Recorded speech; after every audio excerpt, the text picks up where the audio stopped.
Así inicia Es Noticia, noticia en profundidad. Un placer estar de nuevo con ustedes. Soy Tatiana Pérez y les saludo desde nuestra sede central en Caracas. En Venezuela, durante esta jornada, hay 3 hechos que vamos a destacar, los tenemos en titulares y en la próxima hora desarrollamos. El primero de ellos es Noticia Venezuela.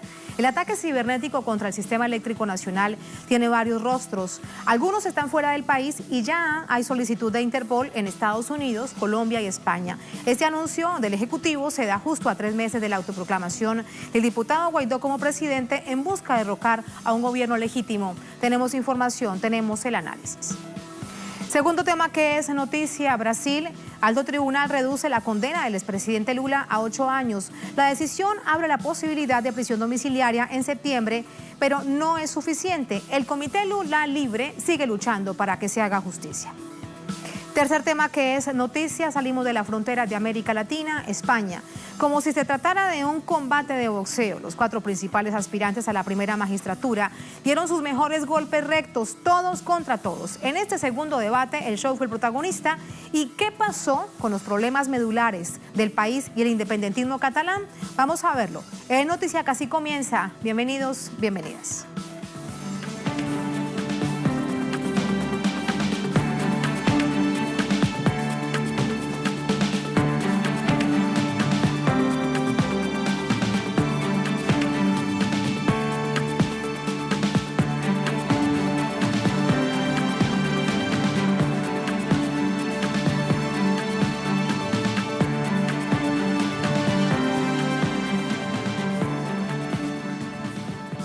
En Noticia Venezuela, el gobierno identificó este martes a 5 personas que presuntamente participaron en ataques cibernéticos y físicos al sistema eléctrico nacional. Esto fue en marzo pasado. Las denuncias de Caracas son respaldadas por investigaciones del gobierno de Rusia. Entre tanto, se cumplen en ese escenario 3 meses del fallido intento de la oposición de usurpar el poder con la autoproclamación de Juan Guaidó. A continuación tenemos esos detalles. En una rueda de prensa, el vicepresidente de Comunicación de Venezuela, Jorge Rodríguez, dio a conocer los nombres de 5 personas presuntamente partícipes en los ataques contra la central hidroeléctrica Simón Bolívar, en Guri, y detalló que las investigaciones arrojan hasta la fecha un total de 19 implicados. Rodríguez precisó que uno de los detenidos e imputados por el Ministerio Público es Otoniel Ramón Sánchez, ingeniero de operaciones de Edelca, señalado de participar en el ataque del 7 de marzo. Asimismo, identificó a 4 personas requeridas por el gobierno venezolano ante Interpol: Julio César Acuña Núñez, residenciado en Estados Unidos; Ramón Osvaldo García García, residente en España; Miguel Ángel José Freitas, residenciado en Colombia; y Jesús Rodríguez Landini, quien salió de Venezuela el pasado 8 de abril y reside en la casa de un oficial de la Fuerza Aérea de Estados Unidos, según el ministro. Rodríguez recordó que los ataques al Guri fueron perpetrados en 2 momentos, uno cibernético los pasados días 7 y 9 de marzo y otro ataque de tipo mecánico y físico del 25 al 29 de marzo. A esto le sumó más de 45 ataques de carácter menor desde el día 7 de marzo hasta la fecha. El funcionario especificó que en los últimos 2 años se han saboteado más del 50% de las más de 500 subestaciones eléctricas del país y que más de 280 incendios forestales han sido provocados a lo largo de 35.000 kilómetros de tendido eléctrico en todo el país. Sabemos con claridad cuáles fueron los procesos que vulneraron, dónde se metieron, cuáles fueron los mensajes que les mandaron a las máquinas de Guri para perseguir el fin de destruirlas. Lo que ellos buscaban era destruir todas las máquinas generadoras de la central hidroeléctrica Simón Bolívar en Guri para que el país pudiera estar, como dice un artículo del diario El Espectador de Colombia, 35, 40 días sin servicio de energía eléctrica. El ministro denunció la implicación de los gobiernos de Estados Unidos, España y Colombia en las agresiones al país, al resguardar a presuntos implicados. Estas acusaciones fueron hechas la víspera por el viceministro de Defensa de Rusia, Alexander Fomin, quien aseguró que los ataques sobre el país bolivariano forman parte de una operación planificada y encabezada por Washington, pero Venezuela está preparada para enfrentarla. Creemos que el gobierno legítimo de Venezuela, liderado por el presidente Nicolás Maduro, tiene la situación bajo control. La Fuerza Armada Nacional Bolivariana es capaz de hacer frente a una agresión externa. Este martes se cumplen 3 meses del gobierno ficticio del opositor Juan Guaidó, tras su autoproclamación el pasado 23 de enero como presidente interino de Venezuela, durante una concentración opositora en la vía pública. Erróneamente apegado al artículo 233 de la Constitución venezolana, Guaidó alegó la supuesta falta absoluta del presidente electo Nicolás Maduro y debía desde la Asamblea Nacional convocar a elecciones dentro de los 30 días próximos a su autoproclamación. Este proceso nunca se dio y el presidente Maduro está al frente del Estado. Guaidó insistió en hacerse del poder con múltiples solicitudes de intervenciones extranjeras, que pretendía concretar con la entrada de supuesta ayuda humanitaria a Venezuela el pasado 23 de febrero. El plan también fracasó y nuevamente los planes de la extrema derecha quedaron congelados, aún con el respaldo de gobiernos aliados de la región. Seguimos recibiendo información de la mano de nuestro corresponsal en Caracas, Luis Tavera. Hola Luis, buenas noches. Un saludo para ti, Tatiana, y para la audiencia que sintoniza en las pantallas de Telesur. El presidente de Venezuela, Nicolás Maduro, encabezaba hoy su agenda de trabajo para dar ciertas informaciones, pero hacía énfasis justamente en esta denuncia que se mantiene ante este plan orquestado, como él lo denuncia desde la administración de Donald Trump, basado en los recientes ataques al sistema eléctrico nacional. También hacía referencia a que estos últimos 3 meses se ha incrementado este asedio internacional por parte de la derecha en contra del modelo socialista que desde hace 20 años los venezolanos han decidido seguir apoyando. Hacía también un balance de cómo ha avanzado estas investigaciones con respecto a los implicados a estas consecuencias del ataque al sistema eléctrico que dejará un blackout a nivel nacional, y denunciaba que durante toda esta semana se siguen amenazando a través de redes sociales, se siguen amenazando a través de portavoces como por ejemplo desde el gobierno de los Estados Unidos,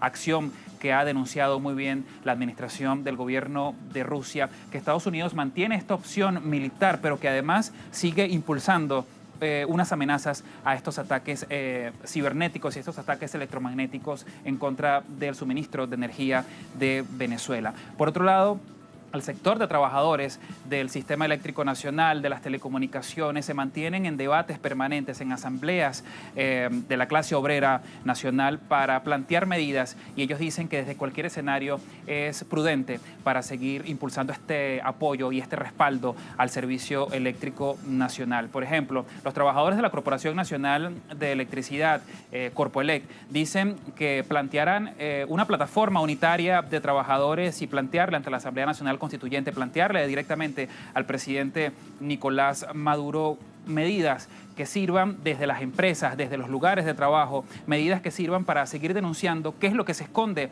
detrás de este asedio internacional en contra de Venezuela. Y también se prepara una logística encabezada también por las fuerzas chavistas de movilizaciones para este 27 de abril, donde se seguirá denunciando este ataque a la soberanía de Venezuela, y también para plantear un escenario y decirle no a la injerencia, y también recordar que Venezuela, las causas por qué Venezuela decide salirse de la Organización de Estados Americanos como parte de esta agenda de asedio que se mantiene en contra de esta nación suramericana, Tatiana. Ahí está también parte de la agenda entonces. Gracias, Luis. Muy buenas noches. Vamos con el análisis. Para ello nos acompaña Jorge Ladera. Él es analista político en el campo de la guerra de cuarta generación y estudiante además universitario, adelantando un posgrado. ¿Cómo le va? Muchas gracias, Jorge, por acompañarnos. Gracias por la invitación. Durante esta semana, particularmente estos días, han pasado muchas cosas, y una que resulta muy interesante es cómo se ha ido desdibujando la figura de aquel diputado que se autoproclama como presidente de la nación. El país sigue funcionando, mientras que del otro lado la mayor fuerza de la oposición radica en una nación que está lejos de Venezuela, que es los Estados Unidos. Así que, ¿cómo ves ese escenario a 3 meses de haberse autoproclamado? Bueno, desde que nació el proceso de la autoproclamación de Juan Guaidó, se creó una condición que no iba a tener, no se sostenía en el tiempo. Carecía de legitimidad jurídica, carecía de argumentación política y carecía de soporte social o de apoyo desde la base social de la oposición. En efecto, Juan Guaidó ha venido, por decirlo de alguna forma, forma dilucidándose porque ha sido muy torpe en la administración de las contradicciones que ha tratado de generar, y además no ha logrado capitalizar la aceptación total de la base social de la oposición venezolana. Además ha utilizado un discurso muy agresivo en contra de Venezuela, invocando la guerra, pidiendo intervención extranjera, violentando la soberanía. Ha quedado al descubierto que en su momento se reunió con algunos representantes del Estado venezolano para ver cómo se podía trabajar el tema de la crisis que se estaba generando. Además ha sido vocero de muy malas noticias para la sociedad venezolana, no ha traído solución, y en una sociedad donde tú estás en una situación crítica y no tienes un actor político que te genere solución, vas perdiendo legitimidad. Eso es lo primero. Lo segundo, que la salida que estaba planteando la oposición venezolana desde el golpe de Estado, vista como una intervención desde Estados Unidos para poder deponer al presidente Nicolás Maduro, no ha tenido asidero en el continente, porque hemos logrado establecer relaciones estratégicas con potencias como Rusia y China, que no han dado la posibilidad de restablecer condiciones, que no ha quitado el bloqueo que ha impuesto Estados Unidos. En efecto, es Juan Guaidó hoy el lastre de lo que pudo haber sido el mejor personaje de la oposición, porque ha sido muy torpe, y además ha sido Juan Guaidó hoy el hombre que ha podido doblegar la voluntad del pueblo opositor cuando creían que podían tener una esperanza. Juan Guaidó es la desilusión total que tiene hoy la oposición venezolana. De allí que aquellas figuras que en un principio estuvieron a su lado, algunas figuras reconocidas de la oposición, ya tampoco aparezcan. Pero fíjese, un asunto bien interesante, nunca se retrataron directamente con él en una foto ninguno de los dirigentes históricos de la oposición. Nunca estuvo con él de frente en una declaración, en una posición política pública. Pero bueno, a Ramos Jalú sí lo vimos, por ejemplo. Bueno, pero es que Ramos Jalú no es la representación, no es la máxima representación de las figuras emblemáticas de la oposición en los últimos 10 años. Hay una generación emergente. Capriles. ¿Quiénes son los que hoy tienen la son ellos los que más han figurado de construir una unidad entre la oposición venezolana? Son las figuras emergentes. Los que estaban ya estaban quemados. Henry Ramos Jalú perdió su oportunidad cuando fue presidente de la Asamblea Nacional. Planteó que en 15 días salían del presidente Nicolás Maduro. Fue derrotado en esa iniciativa. Enrique Capriles Radó, que fue candidato a la presidencia 2 veces, fue derrotado en la iniciativa. No son los actores más beligerantes ni los que recogen la expresión más mayoritaria de la oposición venezolana. Pero fíjate algo que también es muy interesante, y es que ellos sí tenían un voto duro de la oposición venezolana. Tampoco la cuidaron de ninguna manera. No supieron capitalizar políticamente lo que tenían. Yo creo que la oposición ha sido muy torpe en ese caso. Juan Guaidó no podía recibir, eso no es como, no le endosaron el apoyo que pudieron haber tenido en algún momento, pero ese apoyo que ellos obtuvieron, lo tuvieron en un contexto concreto que no es el mismo de hoy. Es decir, el contexto donde Capriles Radó, que tuvo aproximadamente 6 millones de votos en las últimas elecciones en Venezuela, fue en el contexto que no estaba el comandante Chávez, estaba una situación muy polarizada y había un liderazgo claramente definido de la oposición, en este caso él, a través de la Mesa de la Unidad Democrática. Hoy no existe una plataforma de articulación de la oposición venezolana, hoy no existe un lenguaje común de la oposición venezolana, y lo que existe es un sujeto como Juan Guaidó que va en franco deterioro por la torpeza que ha venido aplicando. Se han desligado algunos con el discurso de la transición planteado por Juan Guaidó, pero aún así no han dejado sus pretensiones de deponer el gobierno legítimamente electo del compañero presidente. No lo han Nicolás dejado, Maduro. Entonces ahora quien se erige definitivamente como figura de la oposición es el gobierno de los Estados Unidos. ¿Qué es lo más triste? Porque además deja claro que no es una oposición que tiene un proyecto de desarrollo nacional, que no es una oposición que se adversa a un sistema político porque tiene la voluntad de construir un sistema político alterno, sino que es una oposición que tiene como principio fundamental doblegar su voluntad a intereses extranjeros. Y eso sería un salto retrógrado en el caso venezolano. Hay un principio en la guerra de cuarta generación que se llama tasa de desgaste comparativo. Cuando nosotros aplicamos el principio de la tasa de desgaste comparativo a la oposición y al gobierno venezolano, podemos ver claramente que hay una oposición que ha perdido por las malas decisiones que han tomado, por las acciones torpes que han emprendido, han perdido el apoyo de su base social de manera progresiva. No hay movilizaciones masivas de la oposición, hay movilizaciones focalizadas. Realmente. Correcto, pero además lo hacen focalizadas en puntos estratégicos donde puedan dar sensación de multitud, pero realmente no tienen movilización. En cambio, la revolución bolivariana ha venido incrementando el apoyo popular. El pueblo, gracias a los niveles de conciencia que se han logrado construir con la revolución bolivariana, ha entendido el contexto de la amenaza, la dimensión de la amenaza, el enemigo que nos adversa, y cuando Estados Unidos se pone al frente a dirigir las operaciones directamente, nos ayuda además a explicarle al pueblo venezolano que existe un adversario que es la principal potencia guerrerista del mundo, que ha emprendido batallas, que ha promovido guerra, que ha invadido países y que quiere hacer eso mismo con Venezuela. Y por si nos faltaba razón, empiezan las operaciones estas con el sabotaje eléctrico, donde hay elementos probatorios que vinculan al gobierno de Estados Unidos con las operaciones que se están haciendo. De hecho, hoy era parte también ese del testimonio del ministro Rodríguez, que se daban esa revisión de nuevos rostros de aquellos que han atacado al sistema eléctrico nacional desde España, desde Colombia y desde los Estados Unidos. ¿Qué opinas entonces de eso, de cómo avanzándose las investigaciones y sobre todo porque en un principio se decía, ante una guerra de estas características cibernéticas, dejar rastro resulta muy difícil? Claro. Y encontrar culpables resulta muy difícil. No tanto, porque ahí ante declaración de parte, relevo de pruebas. Hay declaraciones oficiales, públicas, notorias, de actores de la oposición que fueron asumiendo progresivamente el hecho como una acción política para capitalizarla. En la medida que hay actores que asumen de manera frontal esa situación como un hecho para capitalizarlo, puedes deducir que puede existir un nivel de responsabilidad. Como el asunto de la oscuridad se mantendrá hasta que caiga el gobierno. Claro. Y lo dijo Pompeo y además lo dijo Guaidó en reiteradas ocasiones, incluso lo dijo Marco Rubio. Entonces, no es tan difícil porque todo deja rastros. En procesos cibernéticos e informáticos también existen posibilidades de conseguir los rastros.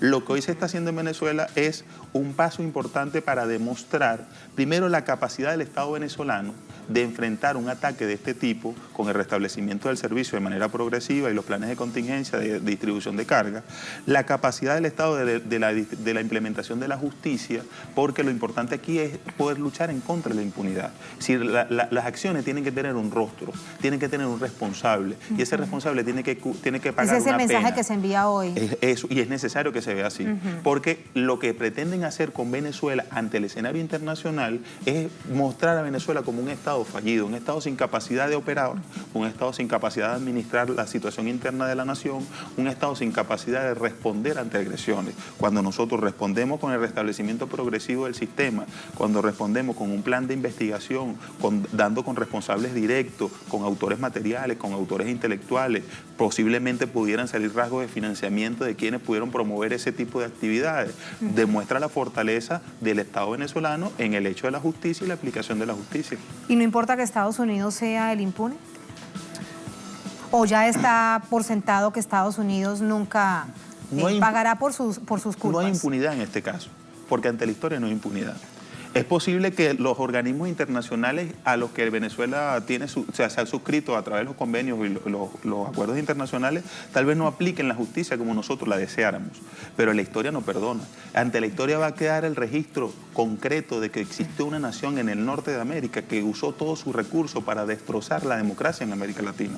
Ante la historia va a quedar el registro de una nación que a través de su presidente, su secretario de Estado, senadores, de manera abierta, de manera insolente, declararon que iban a deponer a un gobierno, que iban a derrocar a un gobierno de manera violenta a través de la guerra, a través de la invasión militar. Sí. Aquí no hay impunidad. Claro, a propósito de ello, Jorge, déjame preguntarte tu visión hoy por hoy, después de todos estos meses, sin duda, complejos y de tensión y de zozobra para el pueblo venezolano, cuando el presidente de los Estados Unidos, o digamos todos los asesores de la Casa Blanca, Mike Pompeo, etcétera, etcétera, dicen de manera permanente que todas las opciones están sobre la mesa, incluso la intervención militar.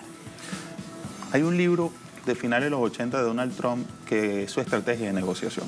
En ese libro que él plantea su estrategia de negociación, él tiene como principio que si yo quiero 100 millones de dólares, apunto a 500 millones de dólares para que cuando gane los 100 millones de dólares no parezca que perdí. ¿Sí? Entonces, en este caso, él está apuntando a la máxima presión. Al decir, e incluso lo dijeron con Nicaragua, al decir que todas las cartas están puestas sobre la mesa, es un mecanismo de presión psicológica contra la sociedad venezolana para que el pueblo crea que Estados Unidos será capaz de agredirnos militarmente si no sale el presidente Nicolás Maduro. Eso genera una suerte de presión social, o pretende generar una suerte de presión social para que el pueblo impulse la salida del presidente Nicolás Maduro. La animadversión al líder político, al líder del pueblo. O el síndrome de la desesperanza prendida. También. Ya todo está perdido, no hay opción de más nada. La única alternativa es que salgamos del dictador, como lo han venido pintando en los últimos años, y la mejor forma de salir del dictador es buscar una irrupción, una implosión desde lo interno, y eso le garantiza a ellos menor inversión en recursos militares, no ocupación directa del territorio, utilizan elementos desde Colombia, Brasil y desde Guyana para poder ir desestabilizando y poder contribuir en el establecimiento de un nuevo orden que sea adepto al gobierno norteamericano. Romper el brazo, como bien lo dijo el expresidente Barack Obama. ¿Y por qué, si todo esto sí es evidente que está sobre la mesa, no les ha funcionado? Recordemos en un encuentro de hace unos 15 días en Washington con expertos, habían de todos estos lugares que adversan a Venezuela, de Colombia, de Chile, de Brasil, por supuesto, todo esto aupado por la Casa Blanca, hablando de estrategia militar sobre Venezuela. No les ha funcionado porque Venezuela no es un pueblo común.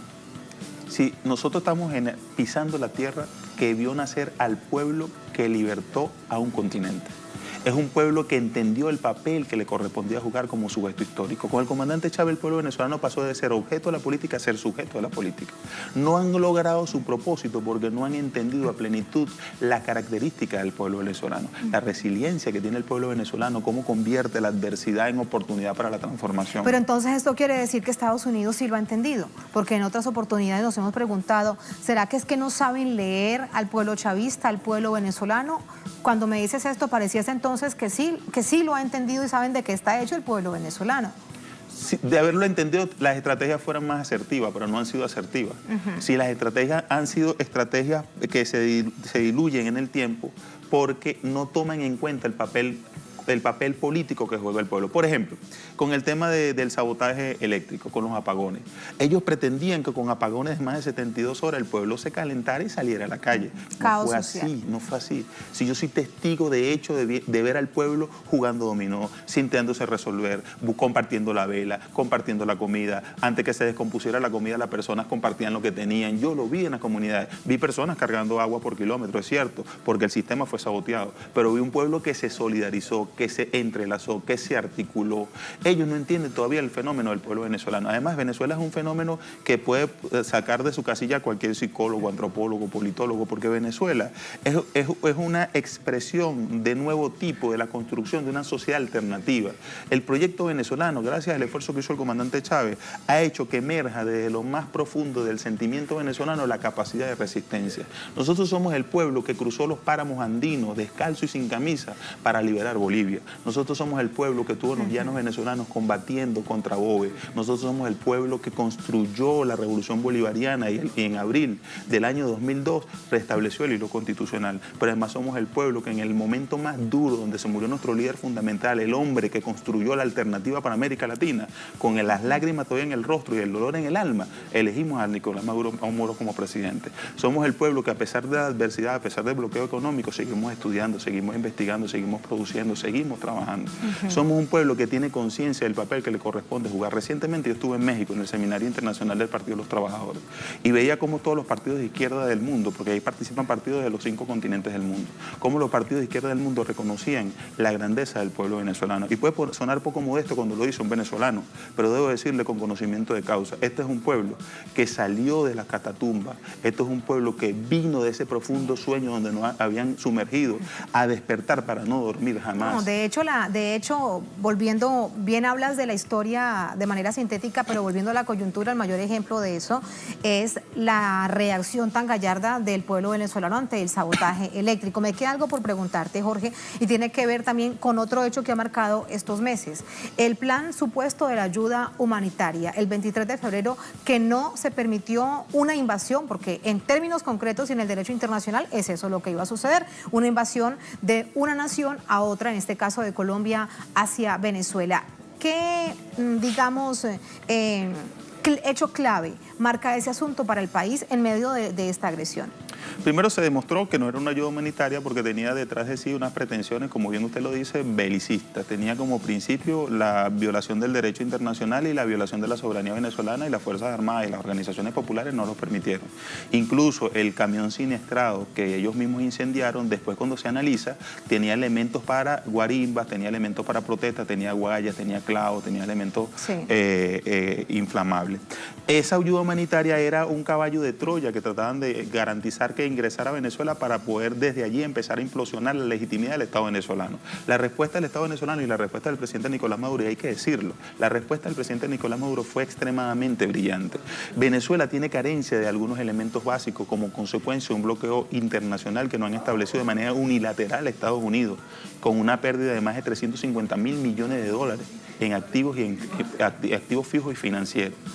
Nosotros, como no tenemos la posibilidad de abastecer la totalidad de eso, buscamos las alianzas internacionales, en algún momento China, en algún momento Rusia, pero se establecieron las conversaciones con la Cruz Roja Internacional, la Media Luna Roja, para, a través de lo establecido en la ONU, a través del derecho internacional, se empezarán a ingresar los elementos que pudieran abastecer y garantizar el abastecimiento interno. Lo que ellos trataban de hacer era un show mediático. Yo tengo varias preguntas en función de eso. Yo me pregunto, por ejemplo, ¿qué pasó con lo que se recaudó? ¿Qué pasó con el dinero que se recaudó en el supuesto concierto? Buena pregunta, muchos no la hacemos. ¿Qué pasó con ese dinero? Ni idea. Nada se sabe. No se sabe. ¿Qué pasó con el plan de recaudación internacional, con los supuestos voluntarios que estaba montando Juan Guaidó para el tema de la ayuda humanitaria en Venezuela? Nada. Además, lo que ellos estaban pretendiendo ingresar a Venezuela, lo dijeron expertos de la ONU, no cumplía las normas sanitarias internacionales. Entonces eso no tenía ningún interés real de poder resolver la necesidad creada además por ello a la sociedad venezolana. Tenía como principio tener un argumento político para decir, si logramos ingresar esto, violamos la soberanía, demostramos que el Estado venezolano no tiene la capacidad de resolver su situación de lo interno, y desde allí se establecía una situación muy crítica en Venezuela. Pero vuelvo e insisto, el presidente Nicolás Maduro, de manera muy audaz, con el pueblo y las Fuerzas Armadas, establecieron los mecanismos correspondientes, y hoy en día está un plan de dotación, abastecimiento y recepción de aportes desde el punto de vista humanitario, pero también como convenios internacionales con Rusia, China, la Cruz Roja Internacional y la Media Luna Roja. Muchas gracias, Jorge. Con eso te despido. Un placer. Muchas gracias. Así nos vamos a la primera pausa en esta emisión de Es Noticia. Al volver, Es Noticia Brasil. El alto tribunal reduce la condena del expresidente Luis Ignacio Lula da Silva a 8 años. La decisión abre la posibilidad de prisión domiciliaria, es en próximo septiembre, pero esto no es suficiente. El Comité Lula Libre sigue luchando para que se haga justicia y Lula esté en libertad. Tenemos información, tenemos el análisis al volver en Es Noticia.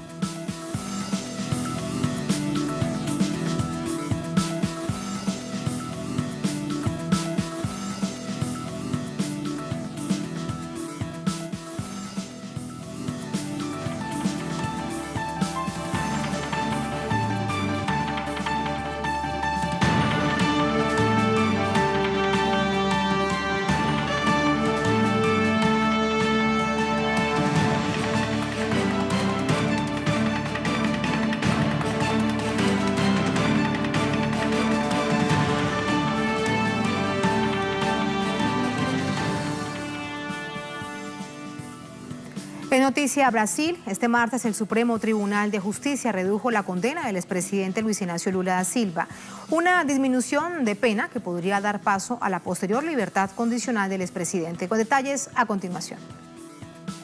Este martes 23 de abril, la Quinta Corte del Supremo Tribunal de Justicia redujo la sentencia de Lula tras evaluar durante varias horas el recurso introducido por la defensa del exmandatario. La solicitud procesada en septiembre de 2018 por los abogados de Lula llegó a una tercera instancia. La falta de pruebas y una denuncia que presume persecución política contra el líder brasileño dio paso a una nueva decisión por parte de las autoridades. Con el objetivo de alcanzar la absolución del caso, que lo relaciona con supuestos cambios de contratos en la petrolera estatal y en la realización de reformas en una propiedad que se demostró no ser suya, la defensa de Lula tuvo un logro parcial: la reducción de 8 años, 10 meses y 20 días, más una penalización monetaria que cubre el costo del apartamento al cual fue vinculado sin pruebas. El expresidente, que cumple más de un año detenido, habría sido condenado el pasado mes de febrero a 12 años y 11 meses de cárcel. Esta disminución de su condena abre paso a un arresto domiciliario a partir del próximo mes de septiembre, de acuerdo con el Código Penal. Sin embargo, la lucha por lograr la libertad del líder más querido de Brasil continúa. Se trata de un acto de justicia. Vamos a revisar reacciones con André Vieira desde Río de Janeiro. André. Hola, sí, Tatiana, saludos a ti, saludos a la audiencia aquí de Es Noticia. Efectivamente, Tatiana, las reacciones fueron inmediatas aquí. Empecemos justamente por la reacción del expresidente Lula da Silva, quien está detenido en Curitiba desde hace más de un año. Por medio de sus abogados que estuvieron con Lula en el día de hoy, Lula se expresó afirmando que no tenía ninguna sorpresa frente a este nuevo juicio ahora de la tercera instancia y que reafirmó una vez más su inocencia y también afirmó que esta cuestión de los años que han sido reducidos por ese tribunal, que esto no significa necesariamente una victoria, ya que Lula es inocente, reafirmó su inocencia y afirmó también que la única cosa que espera es un juicio justo aquí en este país y que todavía no ha ocurrido aquí. Por otra parte, también el abogado Cristiano Zanin, el abogado de Lula da Silva, también se expresó en el día de hoy, primero reafirmando que no hubo la posibilidad, por ejemplo, de los abogados acompañar este juicio ahí en la tercera instancia y tampoco hablar en este juicio para justamente defender su cliente Lula da Silva ahí en este juicio de la tercera instancia. Reafirmó también la inocencia de Lula da Silva y reafirmó que la única cosa que se espera es justamente que liberen Lula da Silva, ya que Lula no ha cometido ningún crimen, no hay ninguna prueba de que Lula ha cometido algún crimen aquí en este país y es por eso que esa defensa también reafirma una vez más que espera que Lula sea liberado de forma por esta justicia, justamente porque no hay ninguna prueba contra Lula da Silva. También otros partidos se han expresado en el día de hoy, el Frente Brasil Popular, el Frente Pueblo Sin Miedo, también hay un conjunto amplio de los movimientos sociales aquí de este país que reafirman que Lula es un preso político.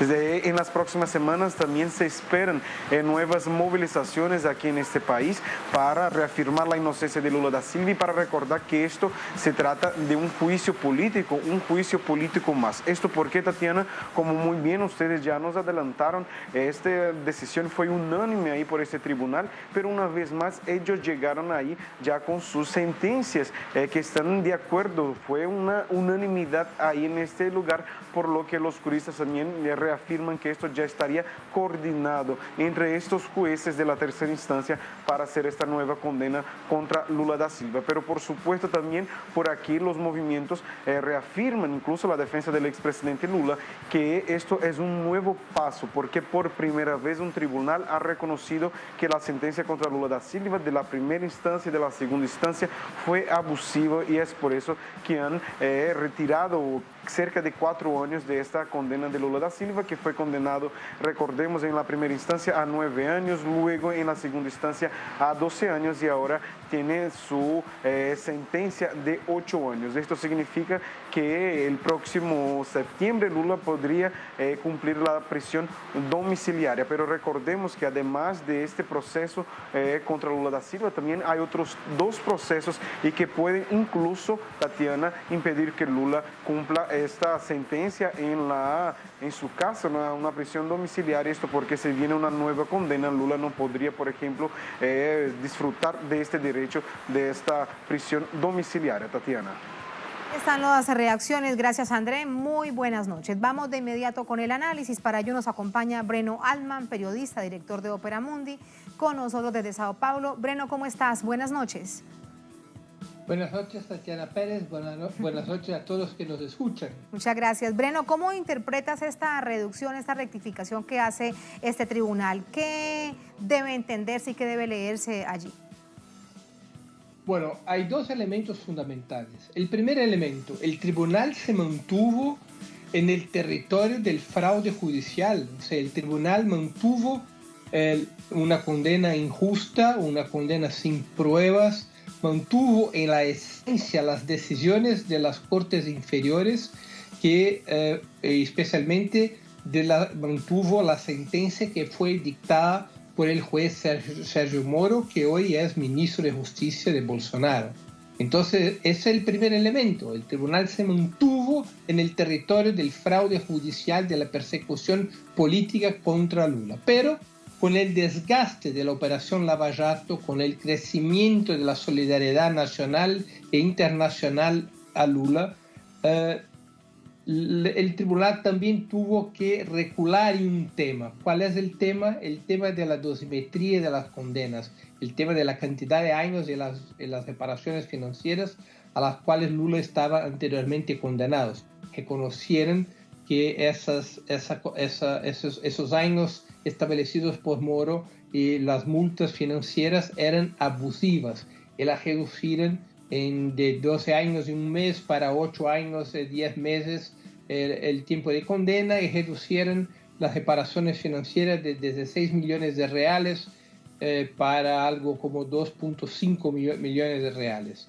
Entonces son esos dos puntos los fundamentales. Se mantuvo en el territorio del fraude judicial, en el territorio de la persecución política, pero por cuenta del debilitamiento de la operación Lava Jato empezaron a recular. Tuvieron que recular un paso para mantener lo que les resta de apariencia.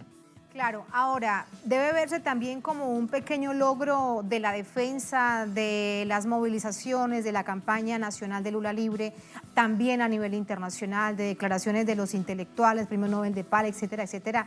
¿Esta decisión que toma el tribunal también debe verse de esa manera o es muy complicado tratar de cantar esta especie de victoria? Mira, es una pequeña victoria secundaria.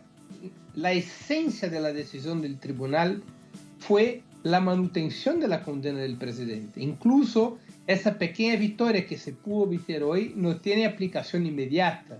Tiene una previsión de aplicación para septiembre. Pero, mira, hay un segundo proceso por lo cual Lula puede ser condenado en segunda instancia, que es un proceso sobre una parcela, el caso del sitio de Atibaia, como se dice acá en Brasil. Si Lula sufre una condenación en segunda instancia hasta septiembre, esa pequeña victoria de hoy de nada vale, porque Lula empezaría también a cumplir la otra condena. Hay que tener en cuenta que la estrategia del sistema de justicia, la estrategia de la operación Lava Jato en contra de Lula, exactamente porque no hay ninguna solidez en las acusaciones contra el expresidente, la estrategia fue de un bombardeo de saturación, o sea, abrir una cantidad enorme de procesos en contra de Lula en muchos sitios del país para garantizar que si él logra escapar de uno, hay enseguida otro para condenarlo.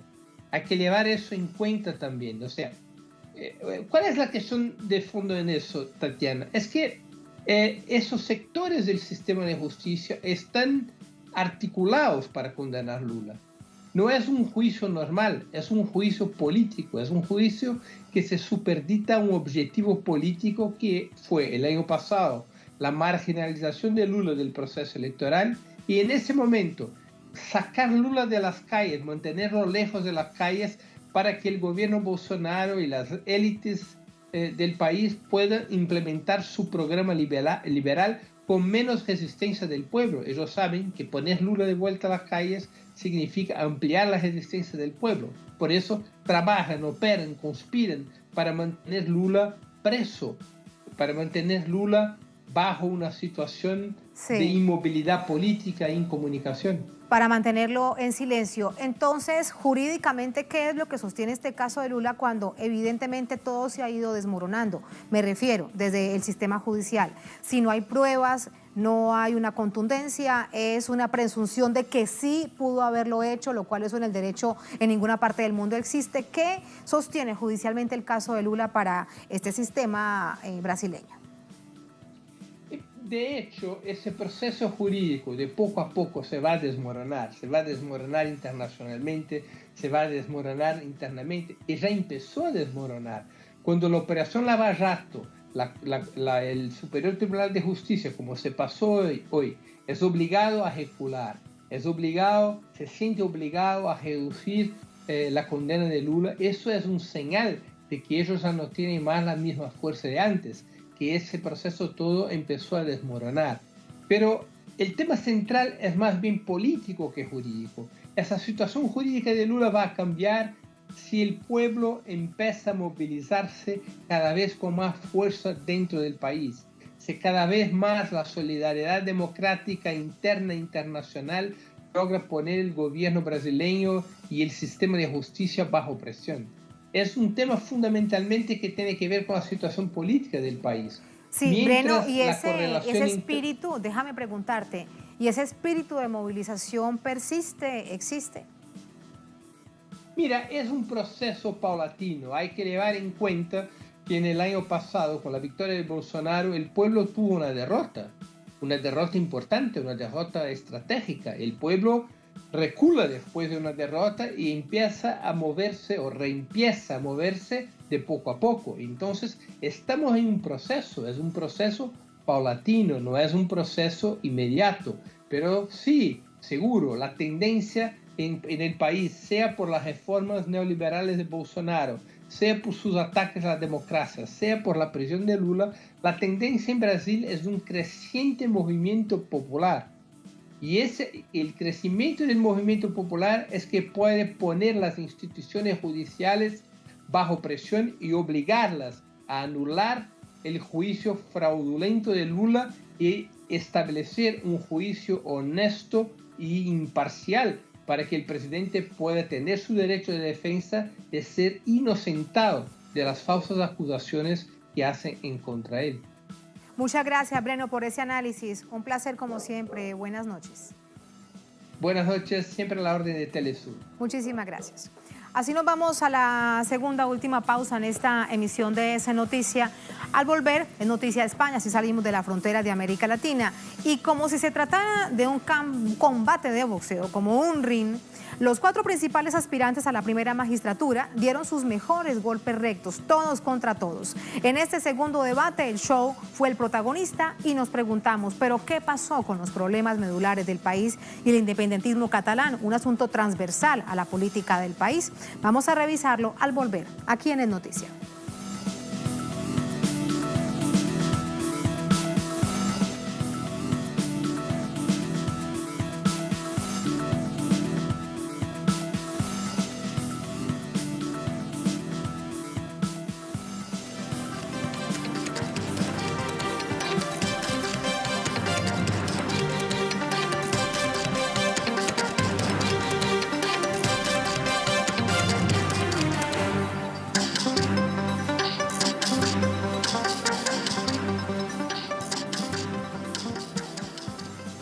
En Noticia de España, los medios locales se preguntan quién ganó el debate de este martes. Las redes sociales destruyen a los 4 candidatos con memes de todo tipo y los analistas, allí en España, dicen estar sorprendidos por la bajeza moral de la política que representan estos aspirantes a la primera magistratura del país. Revisamos. Pedro Sánchez, Albert Rivera, Pablo Casado y Pablo Iglesias se encontraron de nuevo en un debate televisado más largo de lo esperado y más confrontativo que sustantivo.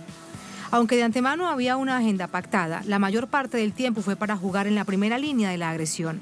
Esta agenda pasaba por asuntos centrales para los españoles como la corrupción, el independentismo catalán y la crisis económica. La pugna entre los candidatos de Ciudadanos y de los populares dejó en claro que ambos jugaron para posicionarse en el primer lugar de la derecha y contar con ese electorado. Entre tanto, el jefe del gobierno se centró en reiterar su rechazo al proceso independentista y el líder de Unidos Podemos fue el único que sacó tiempo para hablar de sus promesas en caso de ganar. El próximo 28 de abril serán renovados por completo 350 escaños del Congreso de los Diputados y 208 del Senado. Otros 58 senadores serán designados por los parlamentos autonómicos. Estos comicios fueron adelantados por el actual presidente del gobierno, luego que el legislativo rechazara los presupuestos del Estado para 2019. Así vamos con el análisis, a ver qué es lo que viene para esta semana crucial para el futuro político del país. Para ello nos acompaña Federico Larsen, él es periodista docente con nosotros desde Buenos Aires. Federico, ¿cómo estás? Muy buenas noches. ¿Qué tal? Muy buenas noches, muchas gracias por llamarme. Gracias a ti, Federico. ¿Qué conclusión sacas de este segundo debate? Primero, sobre el esquema en sí mismo, de cómo se dieron las cosas en el debate para luego entrar a los asuntos profundos, que es lo que le interesa al pueblo español. Me parece que un poco el resultado del debate tiene que ver con un profundo cambio que está viviendo en sí la política española. España desde hace prácticamente 10 años dejó lo que ha sido históricamente su bipartidismo entre dos grandes partidos, el Partido Popular y el Partido Socialista Obrero Español, y empezaron a entrar en la arena política otro tipo de fuerzas, en este caso dos que estuvieron justamente en el debate, pero también hay una tercera o una quinta fuerza en realidad que en este momento tiene realmente muchas chances de tener peso a la hora de las decisiones en el marco de la formación de un gobierno, que es Vox, ¿no? La extrema derecha. ¿Esto qué quiere decir? Significa que el sistema político español se tiene que acostumbrar a generar pactos, a generar alianzas, coaliciones para lograr efectivamente una mayoría adentro del Parlamento que permita la generación de un nuevo gobierno. Generar pactos adentro de un sistema político que quizás no está del todo todavía acostumbrado a ello, y la crisis política también que vivió España en 2015, 2016, también así nos lo muestra, genera este tipo de situaciones en las cuales, frente a un debate planteado inclusive desde la estructura con una serie de ítems, con una serie de ideas que debían debatir cada uno de los candidatos, se han trenzado en una serie de oposiciones para ver quién puede llegar a liderar, por ejemplo, una coalición de derecha. Esto es el gran debate entre Ciudadanos y el Partido Popular, o quién en cambio puede llegar a traccionar la línea política de un futuro gobierno. Inclusive la forma en la cual se pelearon los diferentes candidatos tenía que ver con quiénes se van a aliar a partir del 29 de abril. Hubo un momento en el principio del debate de esta noche que para mí fue muy claro en ese sentido, que fue cuando los presentadores presentaron justamente el primer ítem, el primer punto de debate, que tenía que ver con el empleo en España, que es uno de los temas realmente más profundos, más fuertes en el ámbito de la política española. España es el país europeo con la mayor tasa de desempleo de toda la Unión Europea, y sin embargo inmediatamente Albert Rivera empezó a hablar de los autonomistas catalanes, vascos o de otros grupos autonómicos españoles que estarían justamente en el medio de un pacto con el PSOE para garantizar su gobernabilidad. Es decir, ni siquiera frente a temas tan importantes para el futuro de España logran salirse de la lógica, ¿no?, que se ha implantado en la política española, que tiene que ver justamente con las coaliciones y los pactos. Federico, entonces resulta que parece más la lógica del show para hacerle juego a los medios de comunicación, sobre todo el de hoy, que estaba ante los medios privados y que se fue de más de largo. Y entonces los asuntos transversales, como por ejemplo el asunto independentista catalán, quedan de lado, el tema del empleo, el tema de la corrupción, que también es un asunto que tiene hastiado al pueblo español.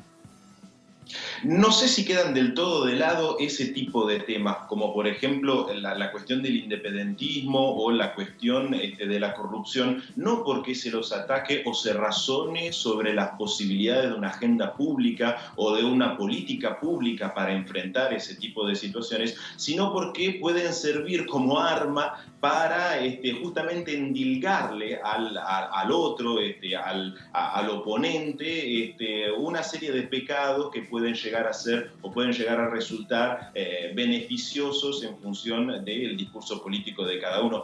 Lastimosamente, y en eso estoy de acuerdo con muchos de los analistas que he podido leer en estas 2 horas que pasaron del debate, lastimosamente el nivel ha sido realmente muy, pero muy bajo desde el punto de vista de la política, con quizás un único candidato que realmente logró salirse de todo este discurso, que es el único que no interrumpió a los demás, que no quiso sobresalir, que no quiso sobreactuar en este sentido, que fue claramente Pablo Iglesias, el candidato de Unidas Podemos, que fue el único que efectivamente logró sostener un discurso e inclusive llamar al orden al resto de los candidatos, que sin embargo deberían ser justamente los más ligados, los más apegados a la norma institucional, a la norma del debate, cuando en cambio Unidas Podemos y el mismo Pablo Iglesias vienen... Y que por allí de hecho lo más increparon, le decían que él no era el moderador, que mejor se dedicara al debate.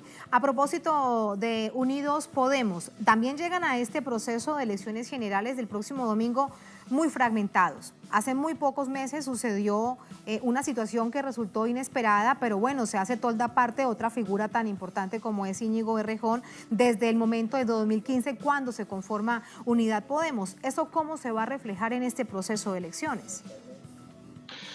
Yo no sé si va a tener realmente un impacto tan contundente sobre la elección de Unidas Podemos, porque las condiciones generales en las que se dan estas elecciones son realmente muy particulares, y Pablo Iglesias en el debate de hoy e inclusive durante toda la campaña electoral me parece que eligió una estrategia que puede llegar a ser ganadora, es decir, se presenta como el garante de que un próximo gobierno con Sánchez, con el Partido Socialista Obrero Español como principal fuerza política, pueda llegar efectivamente a comprometerse en una agenda progresista, en una agenda de izquierda, gracias justamente a la presencia de Unidas Podemos. Es decir, a aquellos debates internos que se habían dado en el ámbito de Podemos y que llegó inclusive a diferentes tipos de fracturas, de alguna manera Pablo Iglesias logró saldarlos con una campaña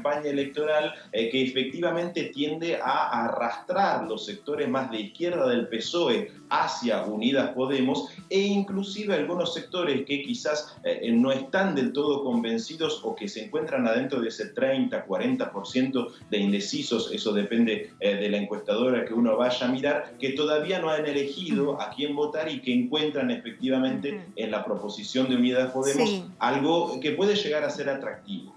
Ahí hay un nicho del que hay que estar muy pendiente. Ya no se pueden conocer, no, por lo menos de manera pública, las encuestas, pero esta semana resulta definitiva. Ahora, me queda algo por preguntarte a manera de conclusión, porque algunos analistas decían también al final de este debate que lo que se veía con claridad eran dos bloques, la derecha, y algunos ubicaban al PSOE y a Unidad Podemos de la izquierda o del centro izquierda.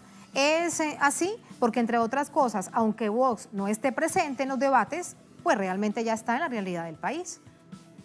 Sí, hay otros elementos para mí para tener en cuenta. Uno claramente es el de Vox, que representa la extrema derecha franquista con un perfil profundamente antifeminista, con un perfil profundamente ligado a la tradición más derechista y más conservadora y católica de España. Y por el otro lado también hay otras posibilidades que el mismo Pablo Iglesias se encargó de subrayar durante todo el debate de ayer y el debate de hoy, que tiene que ver con la posibilidad de que el PSOE de Sánchez efectivamente acoja el pedido, que ya es prácticamente explícito por parte del establishment español y parte del establishment europeo, de que el PSOE, una vez terminadas las elecciones, elija a Ciudadanos y no a Unidas Podemos para formar un nuevo gobierno. Esto depende claramente de los números, pero efectivamente le daría al PSOE la posibilidad de garantizarse una mayoría dentro del Parlamento y además un cierto apoyo por parte de ciertos sectores liberales, ciertos sectores del establishment europeo que efectivamente ven con muy buenos ojos un gobierno de ese tipo, más tirado hacia la derecha y que repetiría prácticamente la historia de España.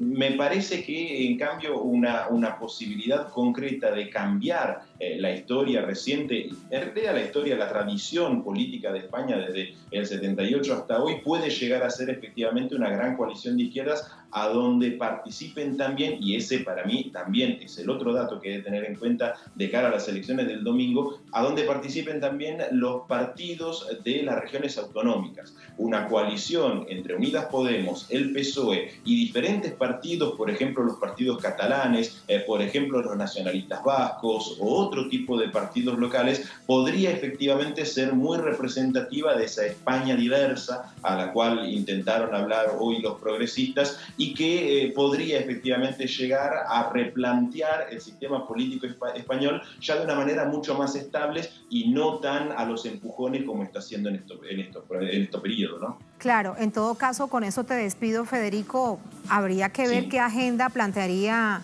los socialistas. Cuando radicalmente dijeron con los independentistas, nada, habrá que ver. En todo caso, eso sería un muy buen escenario, ojalá.